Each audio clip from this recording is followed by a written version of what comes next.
Evening. Welcome to another Patch short story. Just completed it.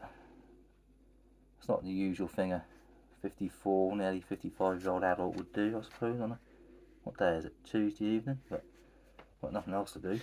This one is called The Board. Can you hear me with this mask on? Right, I can't see very well. I've like mesh over the eyes. Let's have a look. I can't bloody read this shit. How much glasses? These foot over this. Yeah, that's scary. That's better. The Board. Patch sat in his room playing his new Liam Gallagher vinyl. His budgies flew back and forth, the occasional feather landing next to him. It was a Saturday evening, and he was thinking, why was he sat there bored? I should be doing something on a bloody Saturday night. No boxing on the box tonight, and I'm sat here twiddling my thumbs. He texts his mate Louise, fancy popping over? I'm bored to tears. An hour later his phone bleeped. He looked at it, and she had answered, yeah, okay. Dave's watching television, so yeah, I'll come over for a bit. She arrived half an hour later, and she made a brew. So what are we going to do then, boy? She asked. I'm not too sure, really. I just felt a bit sorry for myself, and I can always rely on you. They went to his room and had a drink of tea, and Louise picked up something from Patch's cupboard. This isn't what I think it is it? I've got to take this off, too hot. Bloody hell. I'm sweating with that fucking thing on. Haha, yeah, it's a Ouija board, girl. I haven't ever used it, though. You don't believe in all that crap, do you? You must have seen Darren Brown on that programme showing how they're all fake. Yeah, I've seen all of his stuff. Yeah, I don't believe in it. But you do hear weird stories, don't you? Hello? Are you home, Patch?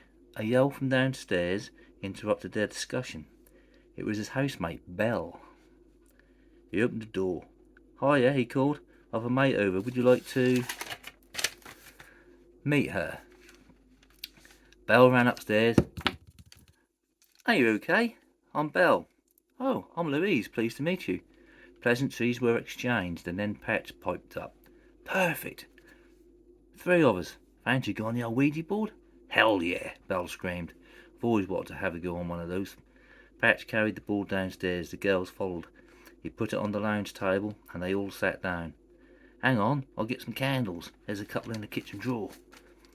He fetched them and placed them out on the table, and then lit them, and then turned off the lights for a bit of atmosphere.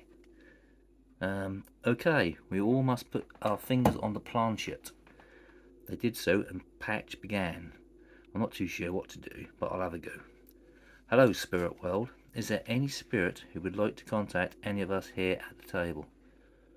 Nothing happened. The planchette was very still. They looked at each other, their faces looking a bit creepy in the candlelight. Belle laughed. Ask again, Patch. He repeated himself. Are there any spirits who would like to make contact, please? Move the planchette or give us a sign. Still nothing happened. I need a wee, Louise whispered. She left the table and went to the bathroom. She closed the bathroom door behind her and sat down. When she had finished, she went to pull some loo roll off the spindle, but it began rotating just as she was about to grab it. She watched with amazement. As the spindle span faster and faster, and after about 20 seconds, it started to smoulder, and then it caught light. She jumped from the loo seat and unlocked the door, and got out just as the flames grew stronger. The fucking toilet's on fire, she screamed, running to the others. What have you been eating? Patch laughed. I'm not fucking joking. The toilet roll started spinning and caught fire. She told them in a horrified state. Patch ran in the loo, just as the loo roll had extinguished itself, leaving charred remains on the bathroom tiles. She's telling the truth. It's been on fire. Well, you did ask for a fucking sign, she replied. They sat staring at each other. I'm putting this fucking Ouija board in the bin, Patch said. No, wait, Louise said. Let's ask it what it wants. It's obviously a spirit trying to communicate. They agreed and placed their fingers back onto the planchette. Hello, spirit world. Please reveal who you are to us, Patch asked. This time the planchette began to slowly move.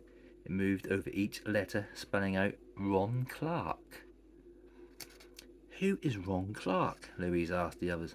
I have no idea, Patch said, but Belle remained quiet. They looked at her and she stared back. Oh my God, she whispered. Ron Clark was a lover of my mother, and he murdered my dad and my brother. That's like a rhyme, isn't it? But my mum stabbed him to death when she walked in on the bloodbath. She said to me when things had settled down that he would be back to get me and my mum. These were his last words. The planchet moved again. This time it spelt, I'm here. Louise's facial expression changed into a hideous expression. How many times am I going to put expression? And she grabbed Belle around the throat. I started to choke her. Die, you bitch, came from her mouth in a deep, manly tone. Pat shot up and pulled at Louise's shoulders, but she didn't budge. He ran to the dining room and picked up one of his dumbbells. He ran to her and smacked her over the head with it, and instead of falling to the ground, she just looked at Pat and screeched. He stumbled backwards and fell to the floor. Louise released Belle's throat and went for Patch. She pounced on him and began punching him in the face repeatedly. Belle gathered her senses. She ran to the kitchen and grabbed a big knife. She ran back and plunged it between Louise's shoulder blades. The knife went in so deeply it went right up to the handle. She fell sideways, lifeless. Oh my God, you've killed Louise, Patch yelled. What was I supposed to do? I don't know. She was possessed or something. But it wasn't her, and now she's dead. Suddenly one of Patch's budgies flew into the room and landed on Patch's head, pecking at his eyes. Ah! He yelled, swiping at the bird.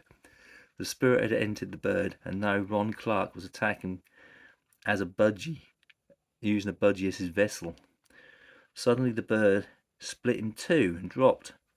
Belle had sliced it in half with a meat cleaver, not realizing she had severed the top of Patch's cranium, sending it and the top of his grey matter shooting across the room.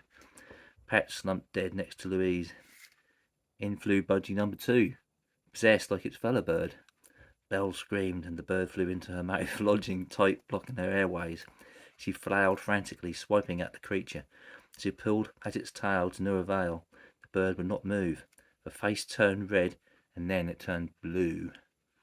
Her eyes were bloodshot, and she collapsed in a heap onto the laminate flooring. The bird eased its way backwards, and there was an audible gasp from the body as trapped air was released. The bird proceeded to fly onto the table and peck at the bottom of one of the candles. After a while, the candle dropped and hit the Ouija board. The board began to burn. Within 10 minutes, an inferno had erupted. The budgie flew through a gap in the window, leaving the 3 bodies and the house to turn to ashes.